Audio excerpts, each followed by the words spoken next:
Salut et bienvenue dans cette vidéo. Cette vidéo fait suite à notre Ngindi Talk de ce samedi 13 septembre 2025 qui s'est terminé il y a quelques heures. Nous avons débuté effectivement à 18 h.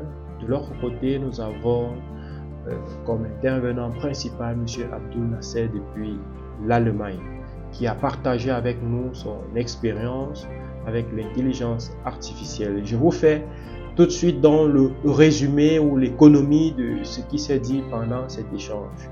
Je le fais parce que nous avons eu un souci technique et nous n'avons pas pu enregistrer ce talk. Donc, prière de nous pardonner pour cela, chose que nous allons corriger pour les prochaines sessions. Je prendrai dans mes notes pour vous faire rapidement ce résumé. Nous avons commencé effectivement à 18 h. Le thème était assez intéressant. Intelligence artificielle, menace ou opportunité? C'était la principale question. En petit 1, j'ai noté ceci, l'opportunité avant tout. L'intelligence artificielle est perçue par la majorité comme plus une opportunité qu'une menace. Elle nous permet de gagner en temps. Elle automatise les tâches répétitives et peut analyser en quelques secondes une grande quantité de données qui nécessiterait plusieurs jours de travail. Nous avons exemple d'un travail de 3 jours accompli par l'IA en seulement quelques instants. C'était un exemple cité par notre intervenant, M. Abdul Nasser.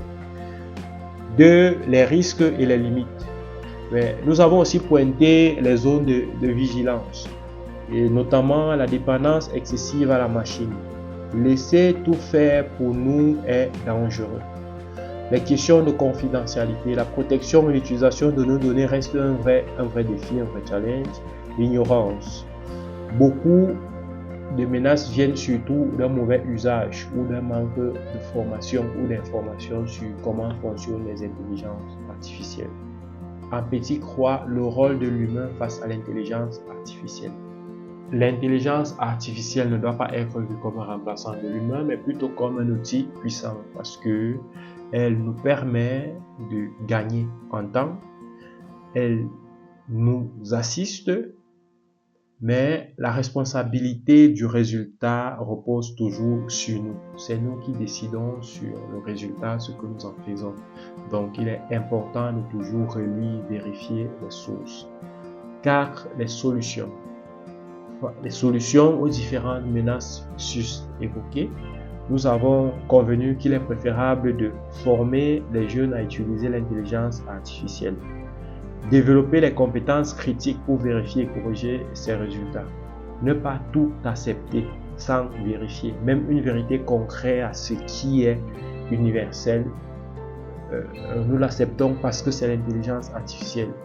Aujourd'hui, même sans source véritable, beaucoup de gens prennent l'intelligence artificielle comme parole d'évangile.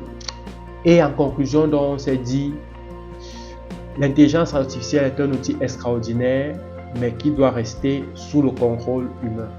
Elle est peut-être une menace, oui, mais seulement si nous l'abordons avec ignorance ou passivité.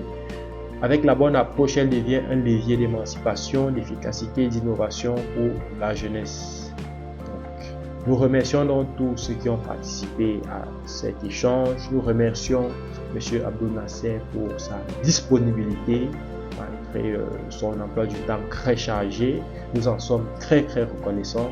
Pour tous ceux qui n'ont pas pu, les prochaines fois, nous prendrons les mesures nécessaires pour avoir un enregistrement intégral de ce qui s'est dit. Voici donc l'économie de notre talk de ce samedi 13 septembre. Le prochain talk, la semaine prochaine, la date vous sera communiquée en début de semaine. Likez, abonnez-vous si vous ne l'êtes pas déjà et qu'ensemble nous puissions bâtir une très grande communauté. Je vous remercie et à très bientôt. Passez un excellent week-end.